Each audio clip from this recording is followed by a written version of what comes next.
Hello friends, आज हम discuss करेंगे opportunity of export business in India. I am CA Viral Shah. I welcome you all to our YouTube channel knowledge की Pathshala learning with CA।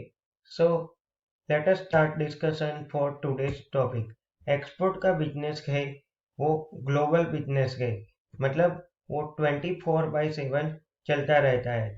मतलब कि अगर हमारे देश में नाइट है तो same time there will be a working hours in another country, so you can work even for night for such export business.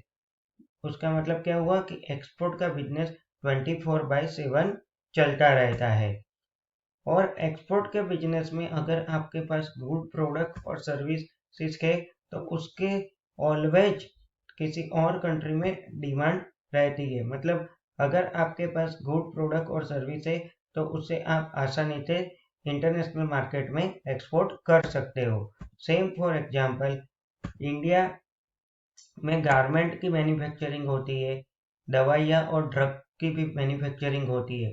लेकिन अगर आप देखो गल्फ कंट्री में गारमेंट और दवाइयाँ की मैन्युफैक्चरिंग नहीं होती है, तो उसकी वजह से उसको क्या करना पड़ता है, उसको गारमेंट या फिर दवाइयाँ इंडिया से इंपोर्ट करना पड़ता है या फिर किसी और कंट्री से इंपोर्ट करना पड़ता है। So from India you can export garment और ड्रग्स और medicine to the Gulf country. Same for example, Gulf country के पास पेट्रोलियम का खजाना है, लेकिन इंडिया के पास पेट्रोलियम की शॉर्टेज है। So India have to import petroleum product from the international market. So India Gulf country से पेट्रोलियम इंपोर्ट कर सकता है। सो गल्फ कंट्री के लिए यह एक्सपोर्ट बन जाता है। सो इसी तरह से इंपोर्ट एक्सपोर्ट का बिजनेस इंटरनेशनल मार्केट में चलता रहता है। So normally people will export those goods or services which are freely available in his home country.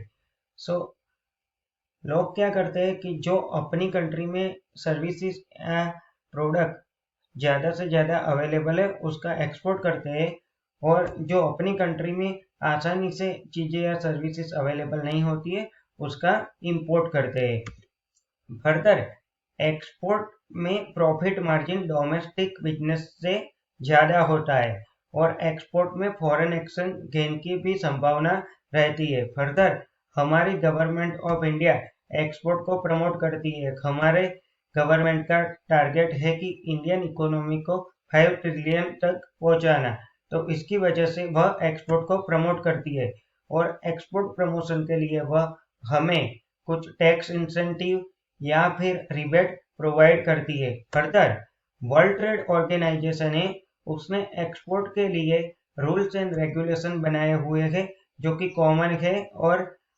उसकी वजह से एक्सपोर्ट का प्रोसेस इजी हो जाता है और चीटिंग होने के चांसेस कम होते हैं। तो ये था डिस्कशन आज के लिए कि एक्सपोर्ट के लिए इंडिया में क्या क्या अपॉर्चुनिटी है। Thank you very much.